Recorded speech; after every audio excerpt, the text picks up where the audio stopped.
En el Evangelio de Mateo, capítulo 12, versículo 22.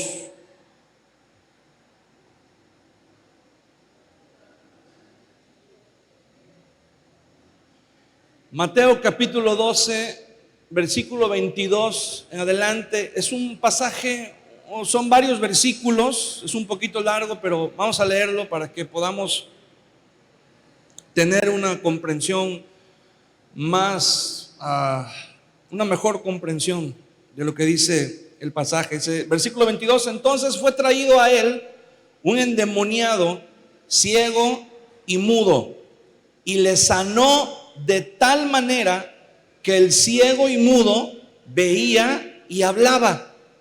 Y toda la gente estaba atónita y decía: ¿será este aquel hijo de David? Mas los fariseos al oírlo decían: este no echa fuera los demonios, sino por Belcebú, príncipe de los demonios. Sabiendo Jesús los pensamientos de ellos, les dijo: todo reino dividido contra sí mismo es asolado, y toda ciudad o casa dividida contra sí misma no permanecerá. Y si Satanás echa fuera a Satanás, contra sí mismo está dividido. ¿Cómo pues permanecerá su reino? Y si yo echo fuera a los demonios por Belcebú, ¿por quién los echan vuestros hijos? Por tanto, ellos serán vuestros jueces. Pero si yo, por el Espíritu de Dios, echo fuera a los demonios, ciertamente ha llegado a vosotros el reino de Dios. Porque ¿cómo puede alguno entrar en la casa del hombre fuerte y saquear sus bienes si primero no le ata? Y entonces podrá saquear su casa. El que no es conmigo, contra mí es. Y el que conmigo no recoge, desparrama. Por tanto os digo, todo pecado y blasfemia será perdonado a los hombres, mas la blasfemia contra el Espíritu no les será perdonada. A cualquiera que dijere alguna palabra contra el Hijo del Hombre, le será perdonado. Pero al que hable contra el Espíritu Santo, no le será perdonado, ni en este siglo, ni en el venidero. O haced el árbol bueno y su fruto bueno, o haced el árbol malo y su fruto malo.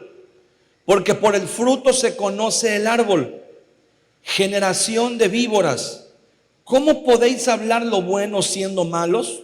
Porque de la abundancia del corazón habla la boca. El hombre bueno del buen tesoro del corazón saca cosas buenas, y el hombre malo del mal tesoro saca malas cosas. Mas yo os digo que de toda palabra ociosa que hablen los hombres, de ella darán cuenta en el día del juicio. Porque por tus palabras serás justificado y por tus palabras serás condenado.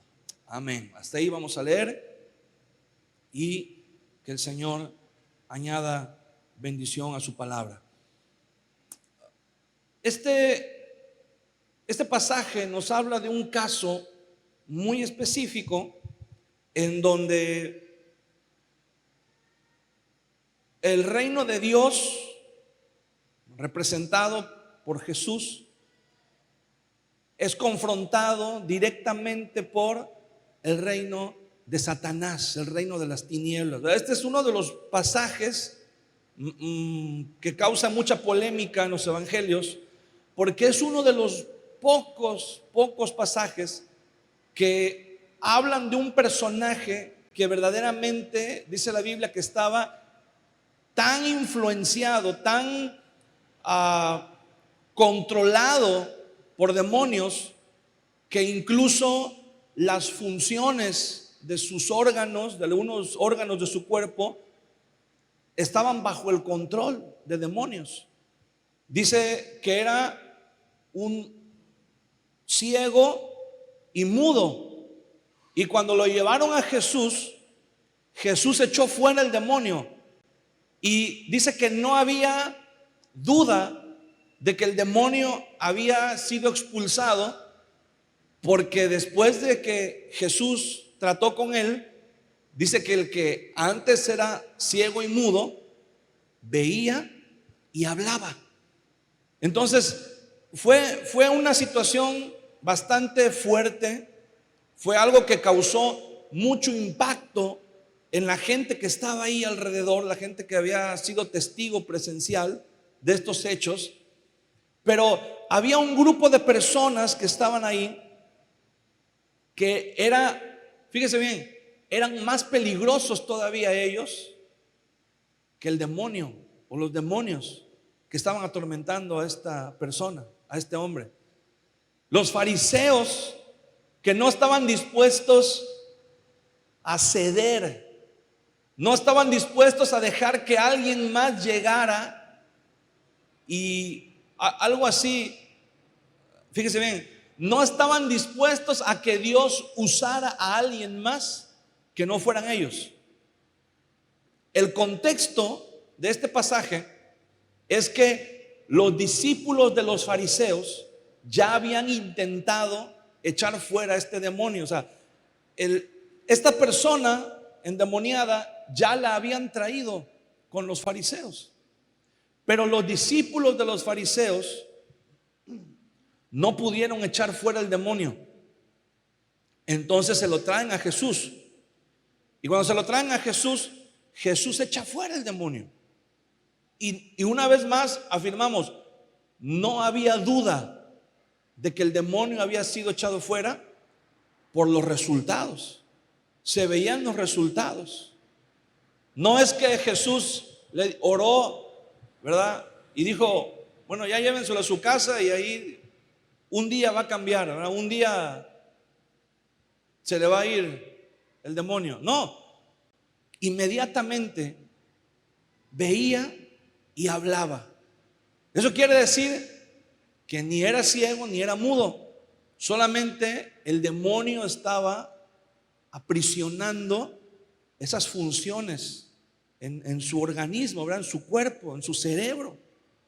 Cuando Jesús echa fuera el demonio, dice entonces, recupera a este hombre la capacidad de ver y la capacidad de hablar. Entonces, los fariseos se dan cuenta de que la gente, fíjese, la gente se estaba preguntando, la gente decía, ¿será este aquel hijo de David? La expresión hijo de David era una referencia al Mesías. O sea, la gente vio la señal que Jesús hizo y dijo, ah, caray, este tiene todas las características de ser el Mesías, de ser el rey prometido, el rey que Dios nos dijo que iba a venir. Y esto lo escucharon los fariseos y dijeron los fariseos, no, esto no puede estar sucediendo. Tenemos que tomar cartas en el asunto. Y ellos dijeron, vamos a hacer algo. Vamos a desacreditar a Jesús ante la gente. Vamos a decir que si los demonios le obedecen, si los demonios le hacen caso, es porque Él es amigo de los demonios. Vamos a decir que Él también es endemoniado. Dice que le dijeron a la gente, ahora empezaron a decir, Él echa fuera los demonios en nombre de Belcebú, el príncipe de los demonios.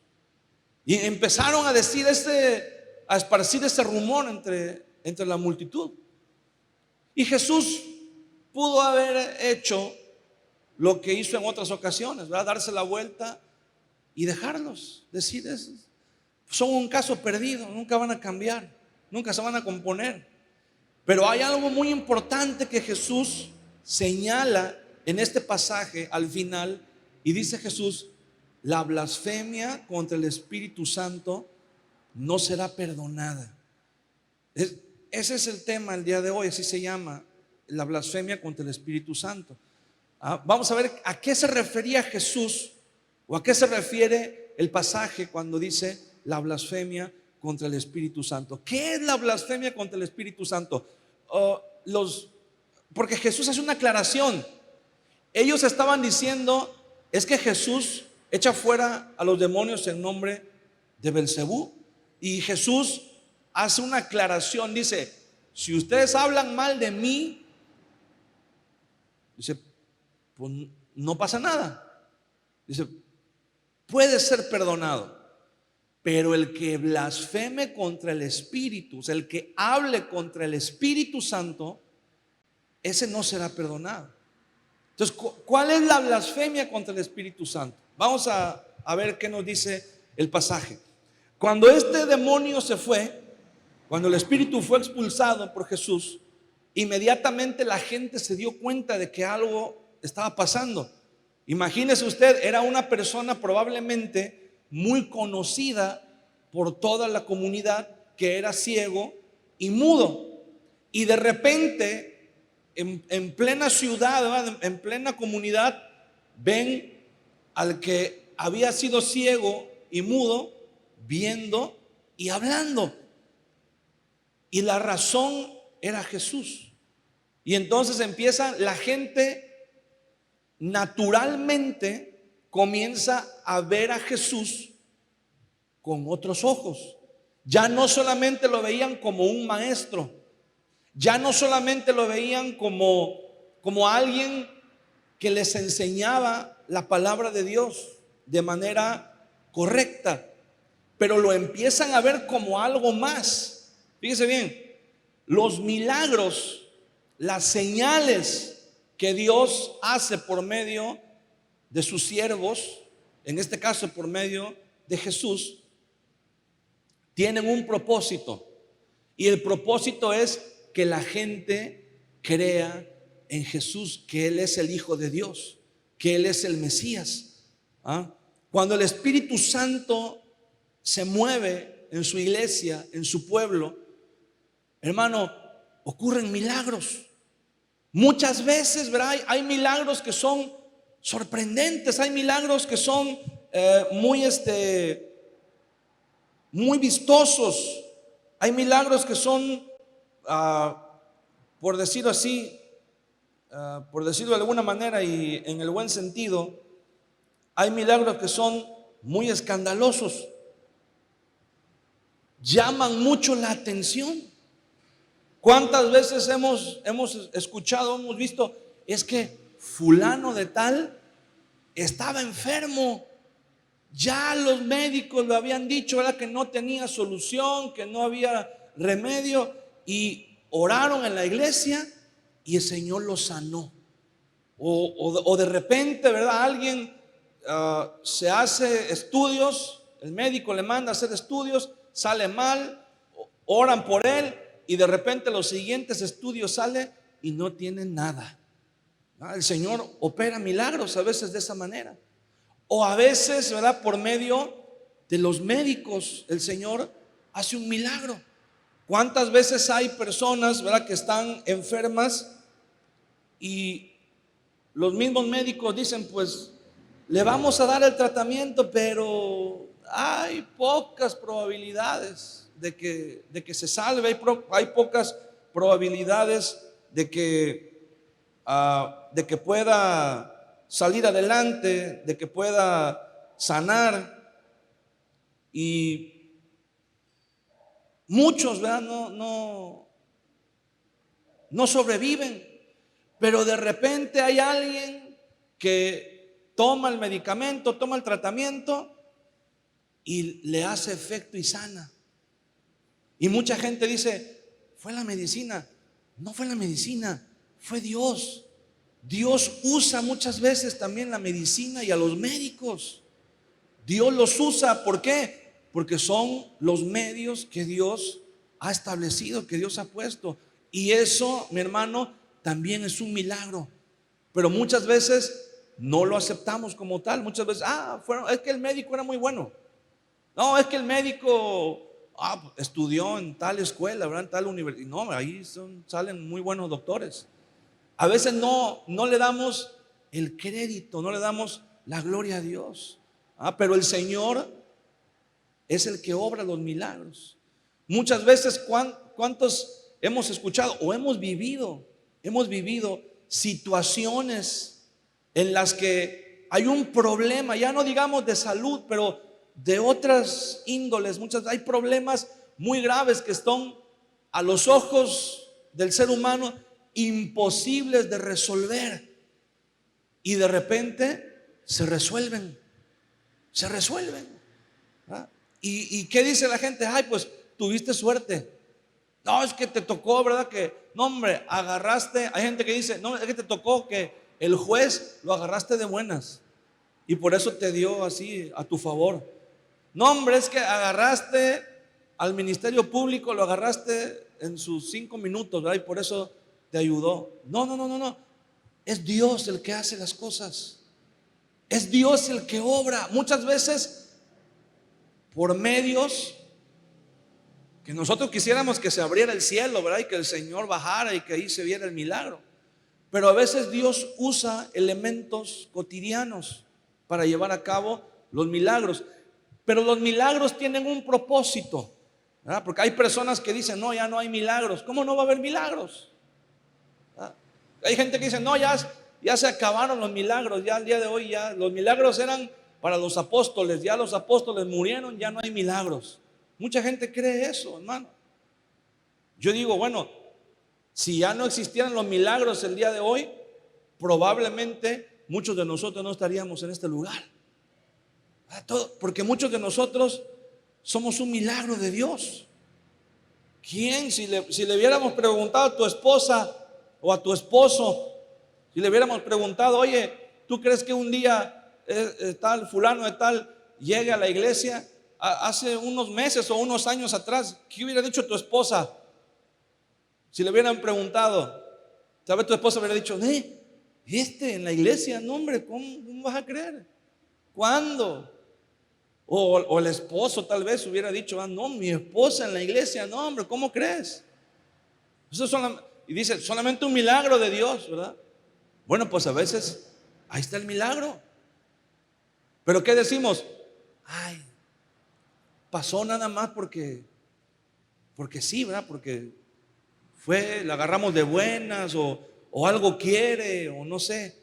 Pero la realidad es que usted y yo estemos aquí el día de hoy, cuando pudiéramos andar, hermano, en cualquier otro lugar, incluso a lo mejor y ya muchos de nosotros ni estuviéramos.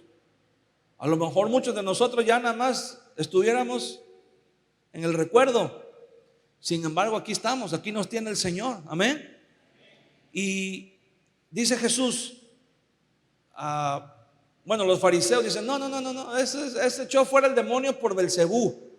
Y entonces Jesús les dice, aguas con lo que están diciendo, aguas, cuidado con lo que están enseñando, porque la blasfemia contra el Espíritu Santo no será perdonada. La reacción natural de la gente ante los milagros es creer en Dios. Por eso Jesús dejó los milagros. Por eso el Espíritu Santo hace milagros, para que cuando nosotros veamos un milagro, le demos la gloria a Dios. Para que cuando la gente ve un milagro, eso alimenta nuestra fe y nos lleva a creer en Dios.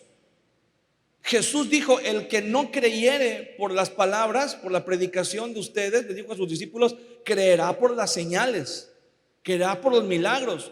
¿Y cuántas historias no vemos en el libro de los Hechos donde la gente creyó en Jesús a causa de los milagros que se hacían por mano de los discípulos, de los apóstoles? ¿Cuántas veces no creemos nosotros o no conocemos gente? Yo una vez me tocó conocer a un varón, a un hombre que era incrédulo. Él no creía en Dios. Y un familiar suyo estaba enfermo, desahuciado. Ya los médicos le habían dicho, ¿sabes qué? Te quedan a lo mucho unos 15 días o un mes de vida.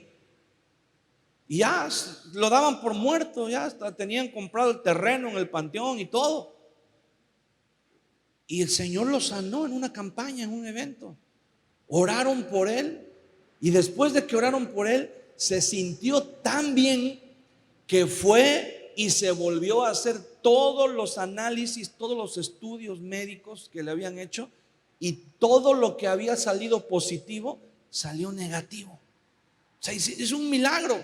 Pero cuando esta persona iba a orar, el otro, su amigo, el que era incrédulo, dijo: si de verdad, cuando le dijeron vamos a orar, él se rió y dijo: ay, ¿qué van a orar? Ni que en la oración, ni que nada. Dice, es más, dice, y lo dijo así al aire, es más, dice, si de verdad Dios lo sana, yo me hago cristiano y voy a la iglesia.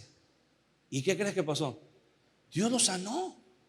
Dios sanó a ese hombre de todos los males que tenía. Y el otro dijo, bueno, pues ni modo, ahora ya me comprometí, ahora voy a la iglesia. Y llegó a la iglesia y comenzó a asistir regularmente a la iglesia, comenzó a involucrarse poco a poco, comenzó a servir en algunas áreas de la iglesia. Y algunos años después, esto es real, lo que le estoy platicando es un testimonio que a mí me ha tocado vivirlo. Y muchos años después, a esa persona, lo diagnosticaron con cáncer en etapa terminal, ya desahuciado, también igual que a su cuate, desahuciado con cáncer, ya le había hecho metástasis el cáncer, ya tenía el cáncer regado por varios órganos en su cuerpo. Y esta persona dijo, bueno, pues me tocó ahora a mí. Estuvo yendo a las terapias, estuvo yendo a tomar el tratamiento y todo, ¿verdad? Pero principalmente él nos pidió a todos los hermanos, ¿verdad?, que él conocía, que hiciéramos oración por él, que hiciéramos oración. Y de repente un día, ¿verdad?, todos dijimos, a veces uno como ser humano tiende a ser un poco escéptico, y dijimos, bueno, pues por lo menos conoció al Señor, ¿verdad? Por lo menos le tocó ver el milagro, el Señor lo alcanzó, pues bueno, sabemos que se va con el Señor, ¿verdad? Y estuvimos orando por él, y hace unos días nos llama su esposa y nos dice, pastor, dice, no sabemos qué sucedió. Dice, los médicos no se explican qué pasó. Dice, pero le hicieron estudios. Dice, y es como si el cáncer hubiera echado en reversa. Dice, retrocedió el cáncer, se le metió solamente haga de cuenta como que se encapsuló el cáncer en una especie de quiste nada más.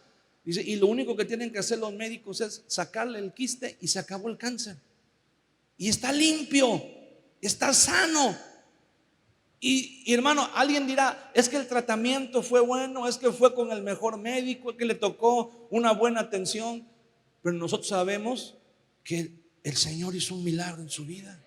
Nosotros sabemos que fue Dios.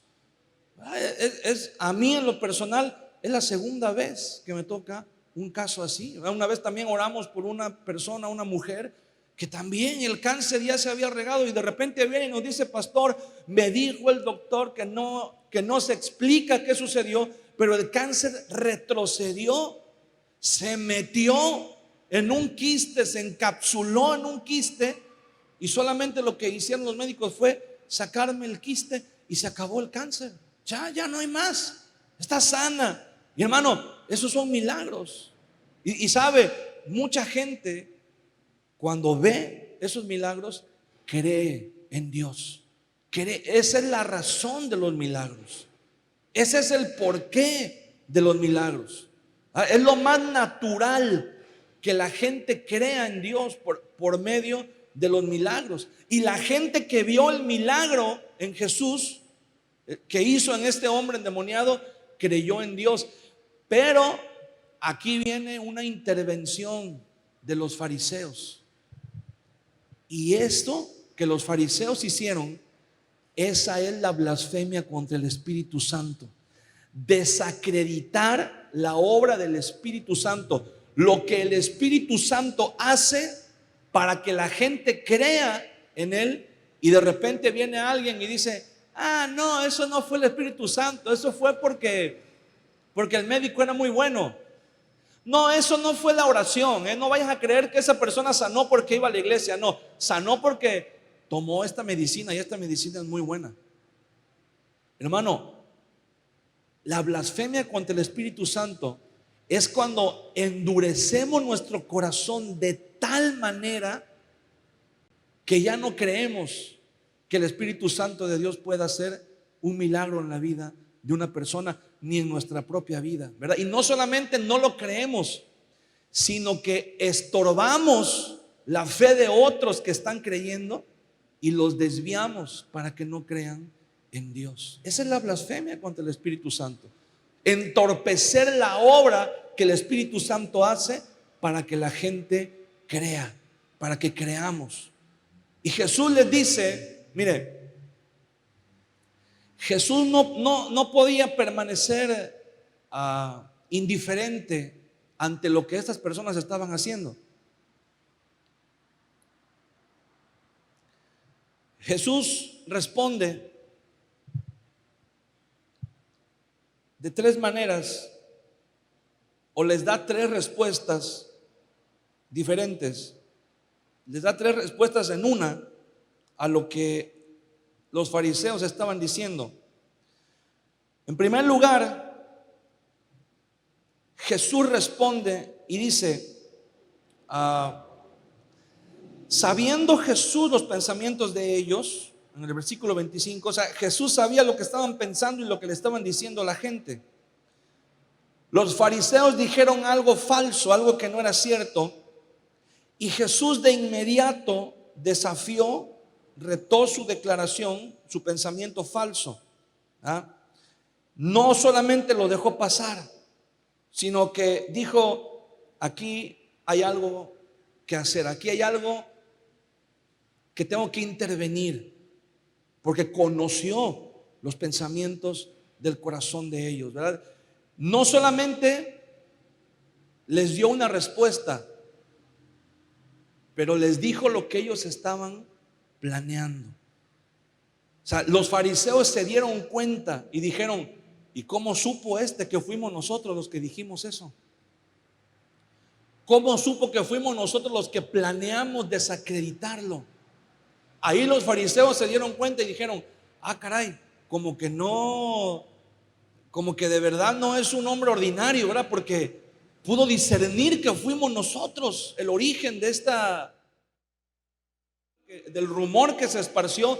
Él no anduvo averiguando ni diciendo, a ver, ¿quién anda diciendo que yo con Belcebú, ¿verdad? ¿Quién? A ver, tráiganmelo. No, él fue directo con los fariseos y los confrontó. Y los fariseos debieron haber dicho, caray, ¿cómo supo que fuimos nosotros? ¿Verdad? Entonces ahí fue el primer paso que Jesús dio, fue demostrarles que Él sabía lo que ellos estaban pensando, que Él sabía lo que estaban tramando en su corazón. En segundo lugar, Jesús responde con lógica, ¿verdad? Le da una respuesta lógica, un argumento razonado para demostrar que los fariseos estaban equivocados, ¿verdad? Jesús le dice la incoherencia que ellos estaban diciendo. Dice, sabiendo Jesús los pensamientos de ellos, les dijo, todo reino dividido contra sí mismo es asolado, y toda ciudad o casa dividida contra sí misma no permanecerá. Y si Satanás echa fuera a Satanás, contra sí mismo está dividido. ¿Cómo pues permanecerá su reino? En otras palabras, Jesús le dice a los fariseos que su afirmación de que Él echa fuera a los demonios por el poder de Satanás es absurda y sin sentido. Todo mundo sabe, ¿verdad? La historia está llena de ejemplos de reyes, de reinos que conquistaron a otros reinos, de ejércitos que vencieron a otros ejércitos, imperios que vencieron a otros imperios, ¿verdad? Pero siempre la característica del ejército o del reino que vence es que están unidos. ¿Ah?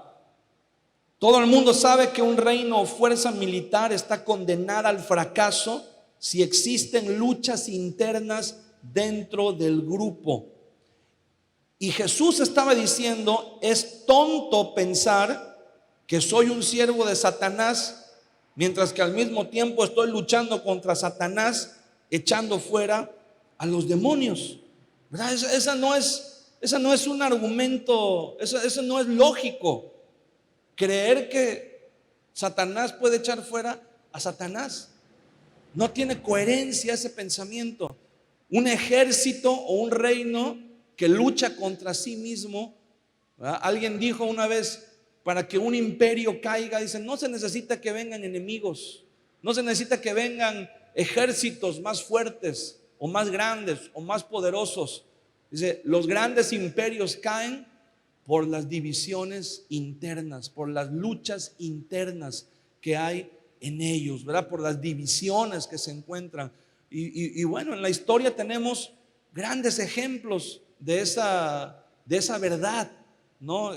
Cuando vemos la historia, como cuando los españoles llegaron a América, ¿verdad? Cuando llegaron a México, por ejemplo, y alguien se puede preguntar, ¿cómo pudo apenas un puñado de soldados españoles que vinieron, y aquí los guerreros aztecas y los guerreros eran miles, eran cientos de miles? ¿Y cómo fue posible que pudieran contra ellos, ¿verdad? Aunque hayan traído armaduras, aunque hayan traído ya armas de fuego, aunque hayan traído la tecnología ya de la guerra, es ilógico.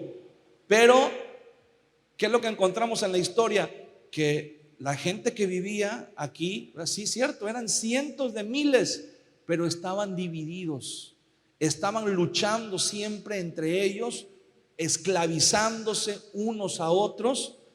Y bueno, cuando los enemigos vinieron, lo único que tuvieron que hacer fue hacer alianzas con algunos de ellos para vencer a los otros, para vencer a los demás, ¿verdad? Entonces, lo mismo sucede.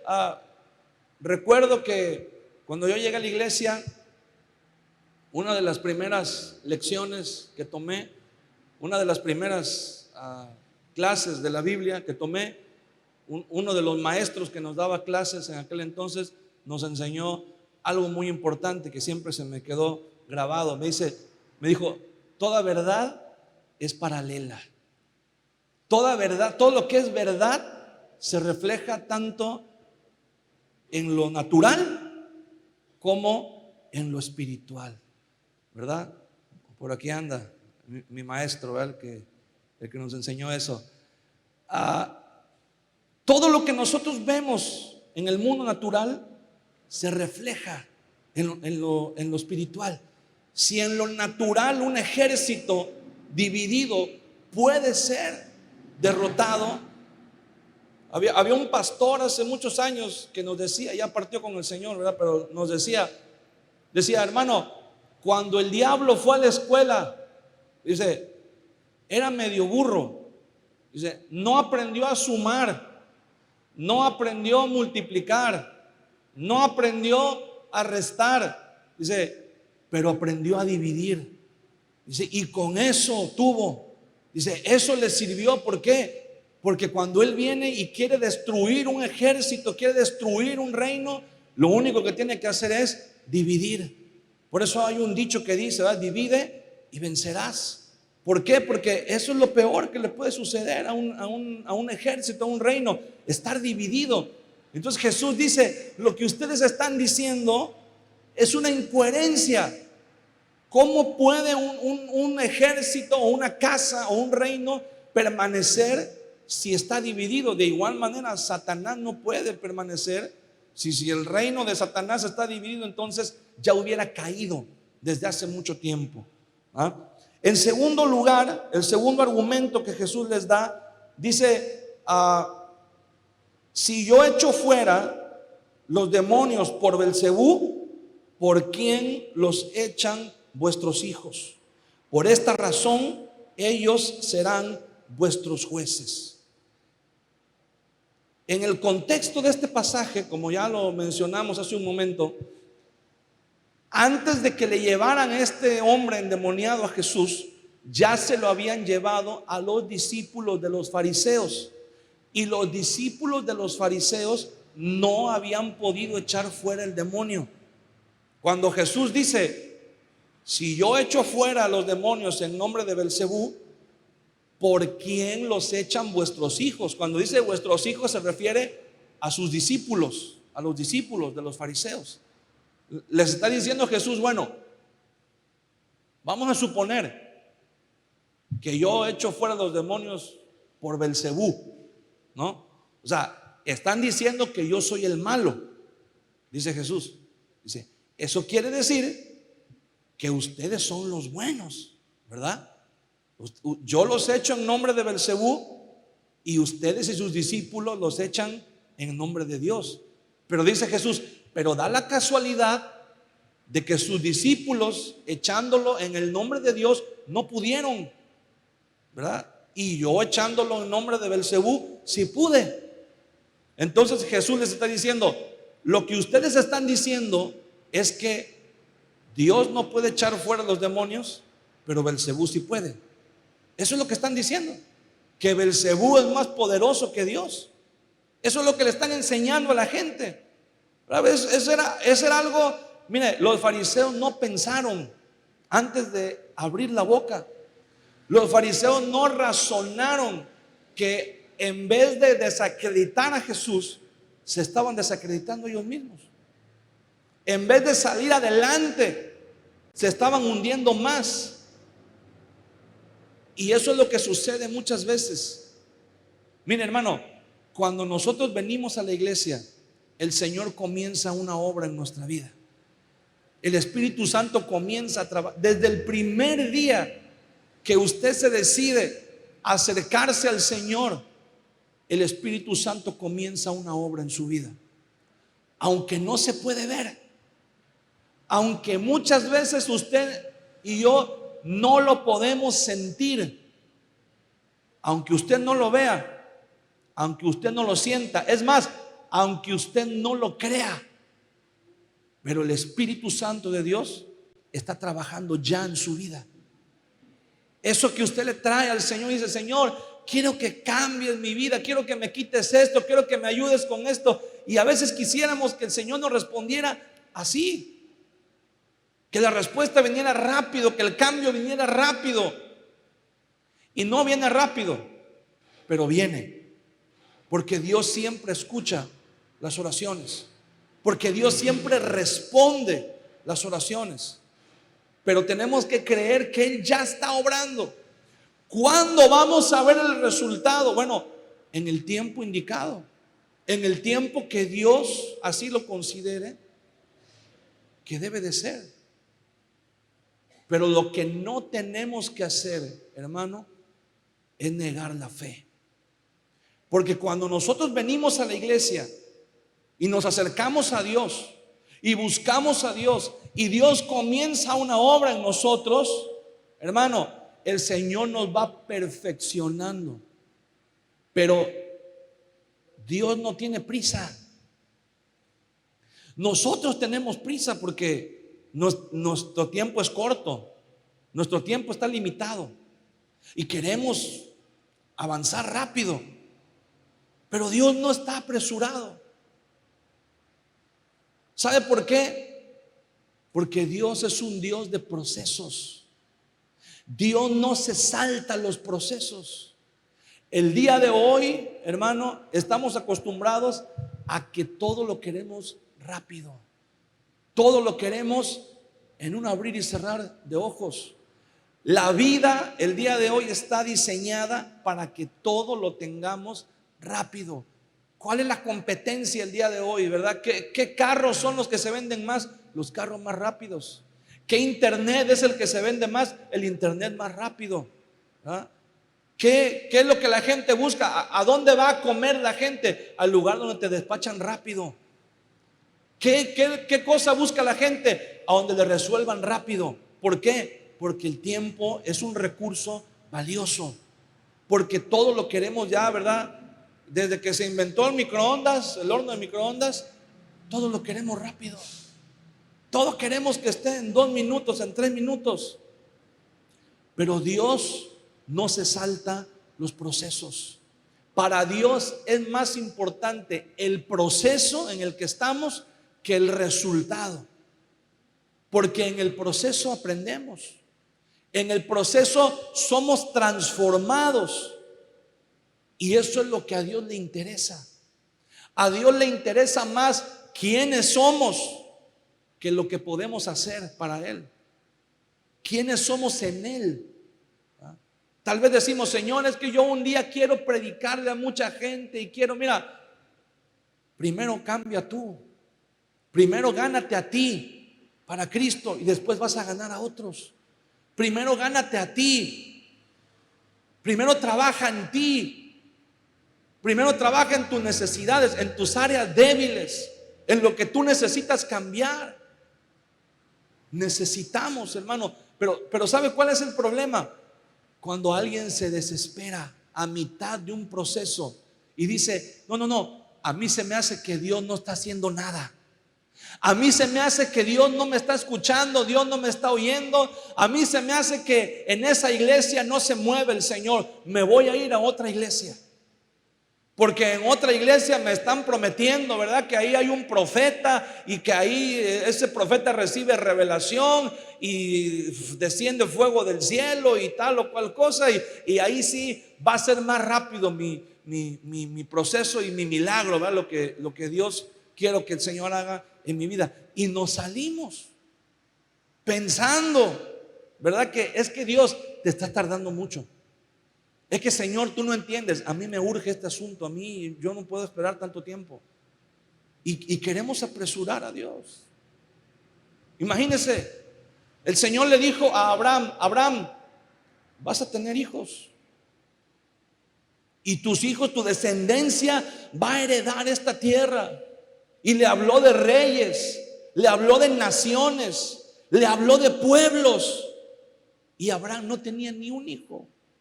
Ni un solo hijo. Y dice la Biblia, ya era de más de 90 años cuando Dios le apareció. Ya le iba pegando a los 100 años Abraham. ¿Y sabes qué fue lo peor de todo? Mire, si usted ve la genealogía de Abraham, los antepasados de Abraham, todos los antepasados de Abraham, dice que tenían hijos alrededor de los 30 años, 30, 40 años de edad. El tatarabuelo, el bisabuelo, el abuelo. Pero el papá de Abraham fue el que tuvo hijos más viejo. Si mal no recuerdo, como a los 60 años tuvo a sus hijos el Señor, el padre de Abraham. Y entonces Abraham, imagínense lo que era eso para Abraham. Abraham dice, mi papá fue el que más se tardó, pero a los 60 ya estaba despachado el asunto. Y yo ya le voy a pegar a los 100 años y no veo para cuándo. Y la esposa de Abraham también dijo, no, ya no se puede. Y se les ocurrió una idea y dijo, vamos a darle una ayudadita a Dios. Como que este proceso se está tardando mucho, vamos a darle un empujoncito al asunto. Y usted sabe lo que pasó, ¿verdad? Le dijeron a Abraham, pues mira, vas a tener que tener hijos con esta muchacha, ¿verdad? Que tenemos aquí trabajando en la casa. Y Abraham, bien obediente, ¿verdad? Fue y tuvo un hijo con la muchacha. Pero después vinieron los problemas. Después vino un problema bien fuerte. Y hasta el día de hoy, todos los árabes son descendientes de Ismael y tienen guerra hasta el día de hoy con los descendientes de Isaac, con los descendientes del hijo de Abraham. Por quererle ayudar a Dios, a veces la regamos, a veces empeoramos más las cosas, a veces enredamos más el asunto por quererle ayudar a Dios. Hermano, Dios no necesita que le ayudemos. Dios no necesita. Lo mejor que podemos hacer, si Dios te puso en una situación de espera, lo mejor que podemos hacer es esperar. Si Dios te dijo y Dios te prometió, hermano, tienes que creer que Dios lo va a hacer, pero en el tiempo de Dios, no en nuestro tiempo. Y lo más difícil es esperar el tiempo de Dios, hermano. Es bien difícil. Pero sabes, lo peor que podemos hacer es, mira, todavía si dijéramos, mira Señor, no tengo tiempo para esperarte. Yo soy muy impaciente, me desespero fácilmente, mejor ahí muere, me voy y sigo con mi vida. Eso sería más honesto todavía. Pero ¿sabes qué es lo que hace mucha gente? Decimos, no, es que Dios no me oye. No, es que aquí Dios ya no puede hacer nada. No, es que en esa iglesia no hay unción. Es que ese pastor, ¿verdad? No tiene unción, no. Y empezamos, hermano, a echarle la culpa al Señor. Empezamos a echarle la culpa a la iglesia. Empezamos a blasfemar contra el Espíritu Santo. Y la blasfemia contra el Espíritu Santo, dice Jesús, no será perdonada. Pero ojo, esto no quiere decir que Dios apunta, ¿verdad? En su libreta y dice, este blasfemó contra el Espíritu Santo. No, este ya no, tachado, ya no tiene perdón. Esto va más allá. Porque el que blasfema contra el Espíritu Santo pierde la brújula, pierde la noción. Mire, hay gente que decide por voluntad propia no creerle a Dios en sus promesas. Y el que no le cree a Dios, ya lo hemos dicho muchas veces, el que decide no creerle a Dios termina creyendo en cualquier cosa, termina creyendo en cualquier tontería. ¿Cuánta gente hay que dice, no, yo no creo eso? Hay que dicen que la iglesia, que vayamos y que oremos. Nada, ese para mentes débiles, ese para mentes pequeñas. ¿Cómo crees? ¿Verdad? Nosotros somos más que eso. Yo fui a la universidad, yo sé, y eso es solamente para gente ignorante. Pero míralos, el primer viernes de marzo ahí están haciendo fila en el mercado para que los rameen y para que les hagan la limpia y para que les hagan. Ahí está la mente superior. Ahí está la mente preparada, el que no se deja engañar, el que no se deja embaucar.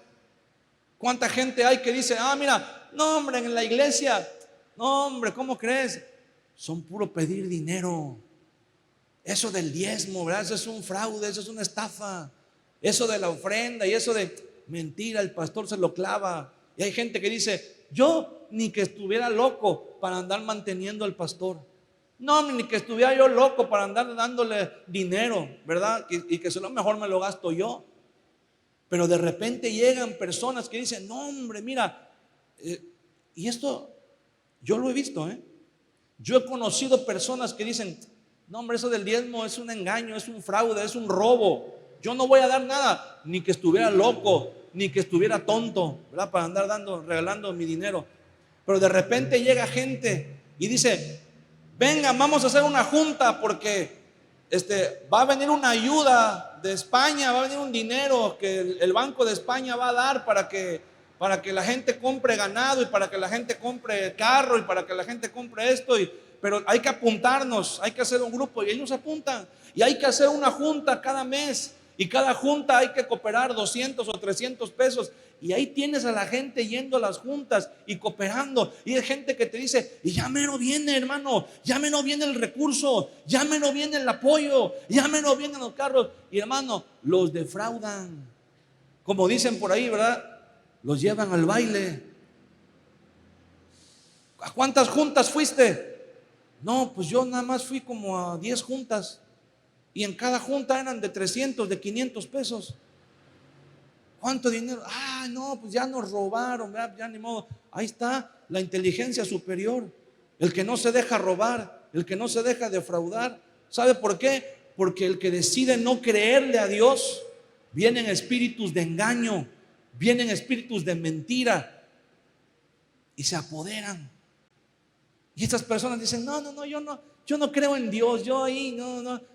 Y no porque Dios, repito, no porque Dios diga, ese ya no tiene perdón, sino porque la misma persona pierde la capacidad de arrepentirse, porque cae en un estado de engaño. Yo he conocido cristianos que están en la iglesia, que le están sirviendo a Dios y de repente se desvían, caen en pecado y de repente alguien les dice: hermano, mire, vuelva al Señor, arrepiéntase, vuelva a Cristo. Y dice: no, esto no es pecado, esto fue nada más un resbalón que tuve, pero no fue pecado. Y siguen adelante, y siguen adelante, y siguen adelante. Hermano, mire, le voy a decir algo que pasaba allá en el rancho. Una vez hicimos un experimento. Agarrábamos un machete y lo metíamos al fuego hasta que se ponía el rojo vivo. Y cuando estaba el rojo vivo, lo metíamos en agua y lo enfriábamos de golpe. Y después que ya estaba bien frío, lo volvíamos a meter al fuego hasta que estaba el rojo vivo. Y otra vez lo volvíamos a enfriar de golpe. Y así, varias veces. ¿Sabes qué le pasaba a esos machetes? Se destemplaban. Y de repente, cuando estabas trabajando, cuando estabas ahí echando el machete en el monte, se quebraban. Cuando venías a ver, tronaba el machete y ya estaba agrietado, ya estaba quebrado. Y decía: ¿cómo? Pero si es de metal, está hecho de buen metal, ¿cómo se va? Sí, pero el mejor metal se destempla si lo metes en el fuego y luego en el agua y luego en el fuego y luego en el... Hermano, si eso le pasa al machete que es de metal, ¿qué crees que le pasa a la mente del ser humano cuando estás un rato en la iglesia y otro rato en el mundo, y otro rato te vas a la iglesia y otro rato te vas al pecado, y otro rato te vas a la iglesia y otro rato te vas al mundo, y un rato dices: hoy estoy con Cristo, y mañana estás con Satanás? ¿Sabes? Se termina perdiendo, se termina distorsionando. Al rato ya no sabes con quién estás. Al rato ya no sabes si lo que estás haciendo es bueno o es malo. Y si no sabes si lo que estás haciendo es bueno o es malo, ¿de qué te vas a arrepentir? Y cuando una persona pierde la capacidad de arrepentirse, porque pierde la capacidad de discernir entre lo bueno y lo malo, entonces también pierde la capacidad de ser perdonado por Dios, porque ya no se arrepiente. Por eso Jesús dice: he aquí que yo vengo pronto. Dice el Señor: el que es santo, santifíquese más, y el que es inmundo, sea inmundo todavía. El que de verdad se va a meter con Dios, métase bien. Pero el que todavía quiere estar en lo inmundo, en la suciedad, en el pecado, dice el Señor: quédate. Es más honesto que tú le digas al Señor: Señor, espérame, ahorita no quiero nada contigo, quiero seguir en el mundo. Es más honesto eso, a que digamos: sí, Señor, sí quiero estar contigo, pero en nuestro corazón queremos seguir todavía en el mundo. Porque estar delante de la presencia de Dios, pero que tu corazón y tu mente estén en el pecado o en el mundo, eso sí es grave, porque vas a terminar desacreditando la obra de Dios. Vas a terminar diciendo: ay, sí, fui a la iglesia, pero... Yo he visto gente, hermano, que de repente estamos en un culto, estamos en un servicio y la presencia de Dios se manifiesta. Y gente sale de la iglesia diciendo: Dios me tocó, sentí la presencia de Dios. Y hay gente que sale de la iglesia chiflando como si hubiera venido al cine o como si hubiera venido y fue como cualquier cosa, porque no tiene la capacidad de discernir, no tiene la capacidad de asimilar la presencia de Dios. No tiene la capacidad, ¿verdad? Es como decíamos el otro día, daba la entrevista este periodista. No se preocupe, no se cae, nada más suena así porque tiene tierra del norte, pero no se cae. Decía este periodista que lo intentaron matar, pero dice: pero el cristal del carro era blindado, y ¿sabes qué decía el periodista? Decía: aquí me pegaron las 2 balas. Dice: aquí está, dice, en el cristal de mi carro, aquí están las 2 balas. Dice: me querían matar, me tiraron a matar. No era nada más que un susto, me tiraron a matar, decía este periodista, pero aquí quedaron las 2 balas porque no sabían que el cristal de mi carro estaba blindado. Y sabes, Así hay gente que viene a la iglesia y cuando sale dice, no hombre, la palabra de hoy estuvo tremenda, ¿verdad? Dios habló de una manera pero extraordinaria, ¿verdad? El poder de Dios se manifesta. Dios lanzó su palabra, ¿verdad? Pero lo que no sabía es que, mira, aquí tengo un cristal blindado, ¿verdad? Aquí me quedó, aquí por poquito y me pega el Señor con la palabra, por poquito y me llega esa palabra aquí, pero aquí quedó, ¿verdad? Porque hay un cristal blindado aquí. Y así a veces hay gente que dice, no, sí estuvo buena, pero no me llegó, no me pegó, no me alcanzó. ¿Por qué? Porque estamos blindados, estamos cubiertos. Y dice el Señor, la blasfemia contra el Espíritu Santo no será perdonado. Y número 3, ya terminamos con esto.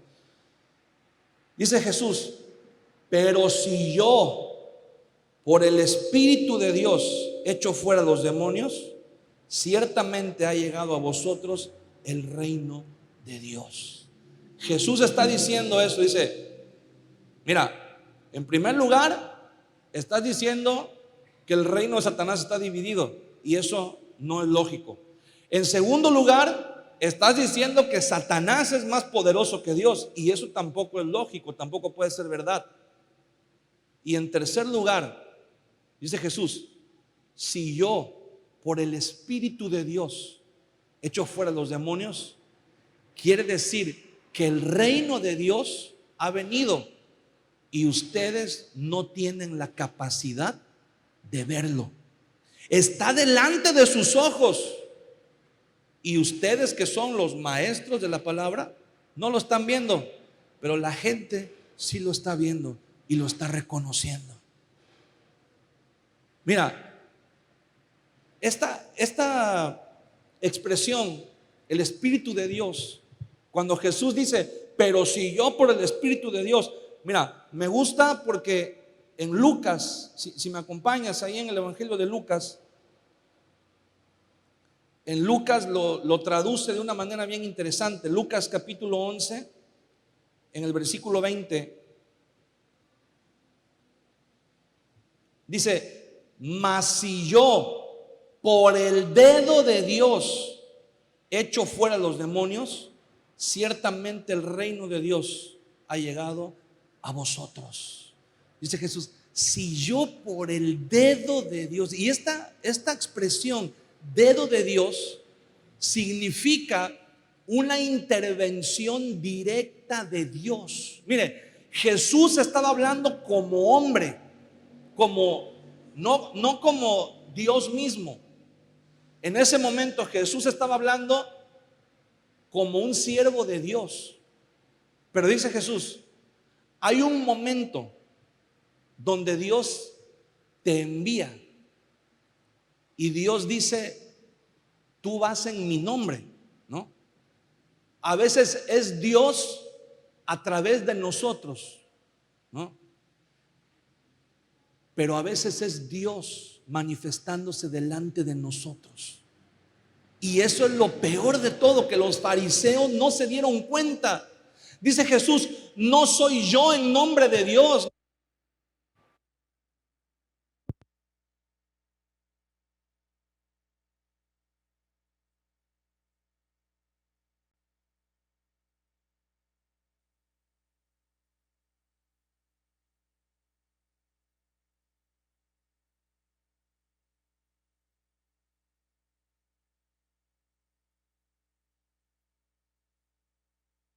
Sí, sí.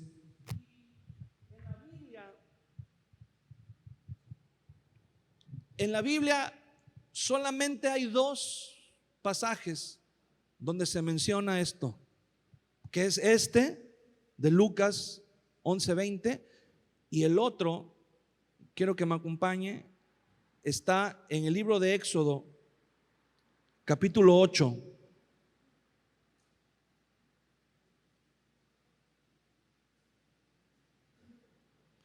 Cuando Moisés llega delante de Dios, delante de Faraón, y le dice, vengo en nombre de Dios, vengo de parte de Dios a decirte que dejes ir al pueblo de Israel, a los hijos de Israel.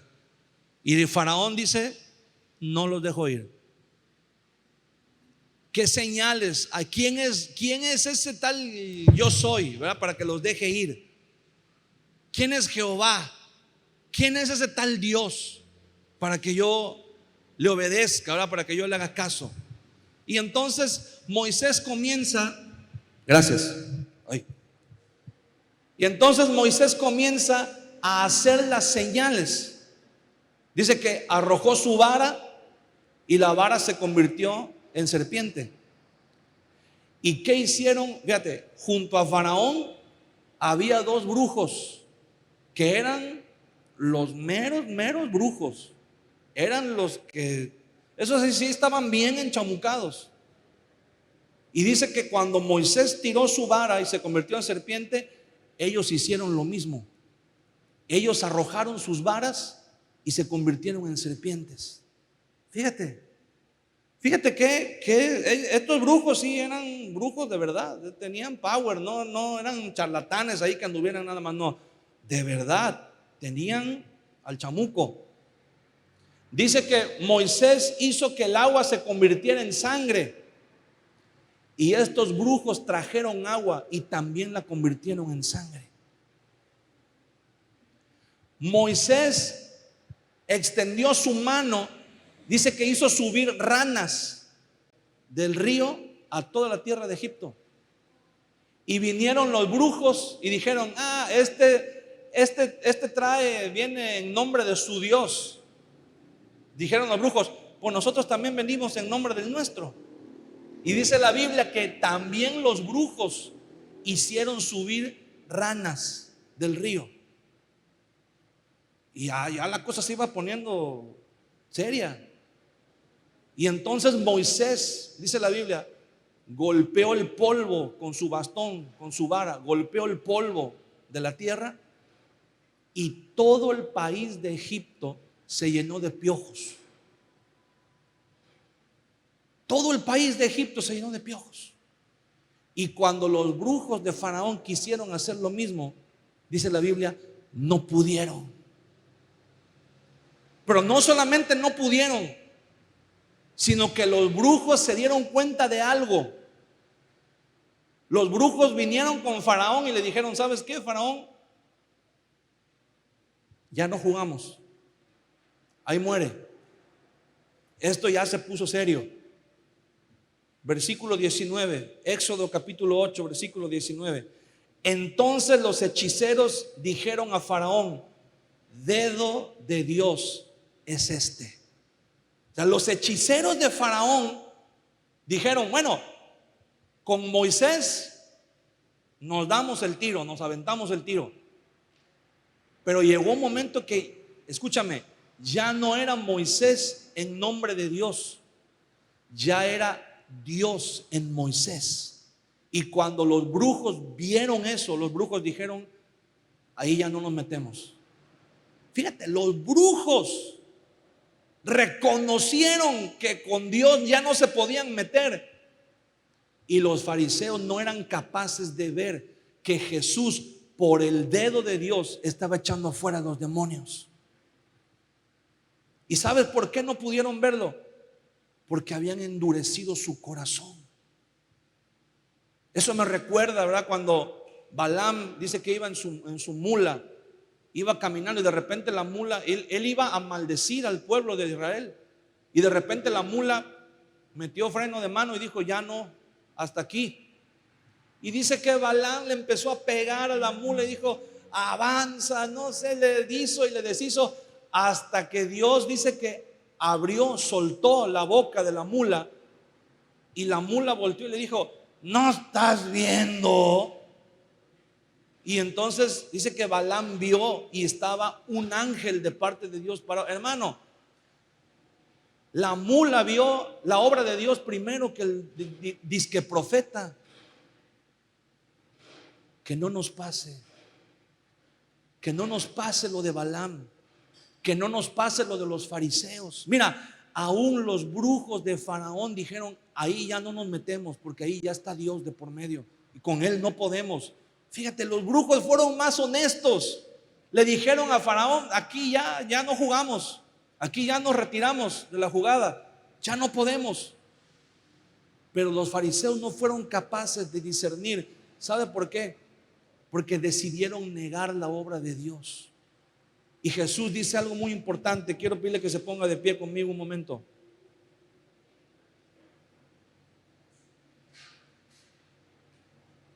Jesús dice algo muy importante, ya para terminar. En Mateo, estamos en Mateo 12.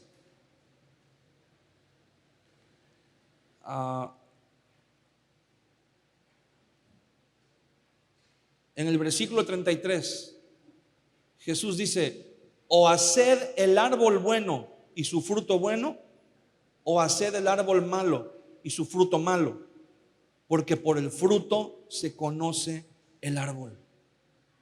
¿Sabes qué es lo que pasaba con Jesús? Que los fariseos decían: ok, sanó al que estaba mudo y ciego, ¿no? Eso es bueno. Lo que él hizo es bueno, pero él es malo. Y entonces Jesús dice: eso no se puede. O el árbol y el fruto son malos, o el árbol con su fruto es bueno. No puede haber un árbol malo que dé frutos buenos. Eso no existe. Y no puede haber un árbol bueno que dé frutos malos. Entonces Jesús dice: o reconocen que yo soy bueno y mi fruto es bueno, o de plano desechen también el fruto, desechen lo que yo hago. Mucha gente cree, hermano, mucha gente dice: ay no, yo quiero recibir, quieren recibir la bendición de Dios, pero no están dispuestos a recibir al Dios que da la bendición. Porque si nosotros queremos recibir a Jesús como Salvador, Jesús no nada más es Salvador, también es Señor. Y un Señor gobierna, y a un Señor se le obedece, y a un Señor se le rinden cuentas. Y muchos de nosotros queremos que Jesús sea nada más nuestro Salvador, nada más el que nos hace milagros, nada más el que nos ayuda cuando tenemos una dificultad, nada más el que nos ayuda cuando tenemos un problema. Analicemos nuestra vida. ¿Cuándo oramos más? Generalmente cuando tenemos problemas, generalmente cuando nos va mal. Pero cuando nos va bien, a veces se nos olvida que hay un Señor. Cuando tenemos problemas nos acordamos que hay un Salvador, pero cuando todo está bien se nos olvida que hay un Señor delante del quien tenemos que caminar en rectitud, en santidad, en obediencia, en integridad. Y queremos recibir nada más los beneficios que Él nos trae, pero a Él lo desechamos, lo desacreditamos. A veces mire, le voy a decir algo: estar en la misma iglesia a veces nos trae beneficios. Hay veces que la gente le decimos: hermano, congréguese, venga a la iglesia. Es que no puedo porque tengo muchos problemas y tengo que andar viendo cómo le hago. Hermano, véngase a la iglesia. Hay gente que, mire, viene a la iglesia a buscar a Dios de todo corazón, y a veces en la misma iglesia Dios le pone gente y dice: hermano, mira, ¿a qué te dedicas? No, pues yo soy, pues mira, yo necesito a alguien así como tú para trabajar. Y a veces ahí en la misma iglesia se dan bendiciones. Y a veces, hermanos, venimos a la iglesia y recibimos los beneficios de estar en la iglesia. Pero cuando las cosas cambian y no nos va tan bien como quisiéramos,